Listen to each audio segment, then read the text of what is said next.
Okay, thought we better do a quick look at the Allied turn for November 29.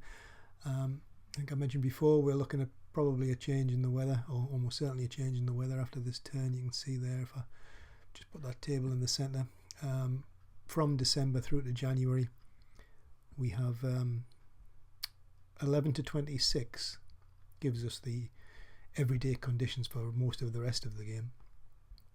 31 to 35 gives us no flight, but we can still move and fight.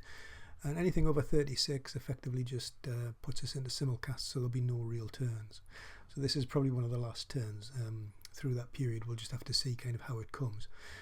So the Allies have continued their build-up. You'll notice that there's going to be quite a few of these, which are strategic movement markers. This allows you to double up your movement allowance.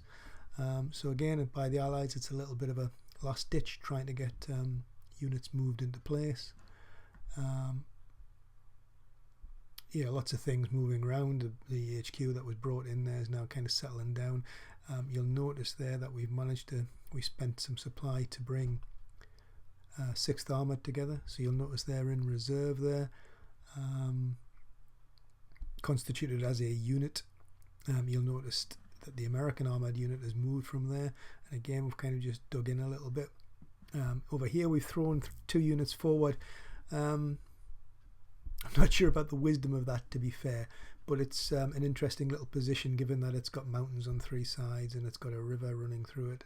It would, even though they're very poor units, it would still take a little bit, I'm hoping, to get through there. So at the minute they're just kind of like a little bit of a plug the gap, although to be fair they are currently in move mode, so we'd kind of be hoping that we do get bad weather, because then in the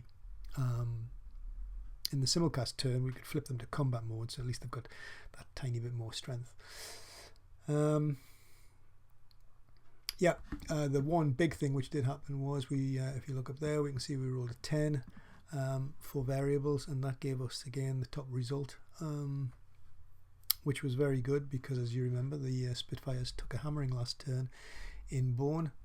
But you can see there that the Spits are back to full strength, although the Hurricane isn't. That's because we chose to build up Spitfires exclusively with the 2 steps that we could. It also gave us the ability to move one of the airstrips. Now there was an airstrip down between, probably just about here, maybe it's at La Mesquiana. Anyway, there's an airstrip somewhere along this road here, which we've now moved, and we brought it up to 2724, that hex there, and then of course we spent 3T converting it into an airbase, courtesy of this HQ, which could do it within 2 hexes of its location. So for 3T we got a level 1 airbase, which we were going to have a look at taking the fight back to the Germans, but actually we kind of wimped it a little bit. Just looking at we wanted some air cover, and we didn't want to have no air cover, so we chose not to, and we just moved up the Spitfires to give us air cover over here. Obviously I would like to bring in a little bit more further south. Coming down south there, you can see French units are scampering to get into blocking position, sort of down along this area here. This, if you like, is the way in through from the bottom of the map. As we all know, that's kind of Kasserine, just off that corner there, leading to Tebessa. So again, we should have something down there, but at the minute we haven't. But we are moving some stuff to get in readiness over here, and we've moved the American 1st Armoured down here pretty much en masse, just to give us that little threat again of coming up through here, and maybe more. Yeah, other than that, basically more supply being brought in as quickly as possible. Sorry, I'm failing to scroll that properly, but yeah, there you can see truckload of supply which I came down from Bone, and 2 SP which were railed in. I chose because foolishly I forgot to refit that Spitfire. I didn't notice that it was actually underneath the airstrip.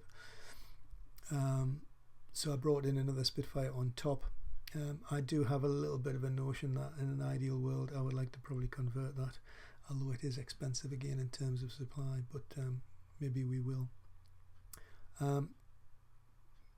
Yeah, so that would actually be the end of the 29 turns. So why don't we do that all important weather roll and see what we get.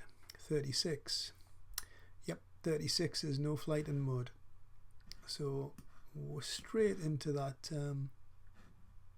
because this would be the 1st of December 42, and we're straight into that simulcast bad weather scenario. So as before, we don't need to do initiative.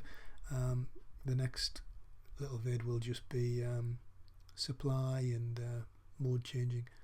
Not very interesting, but there you go.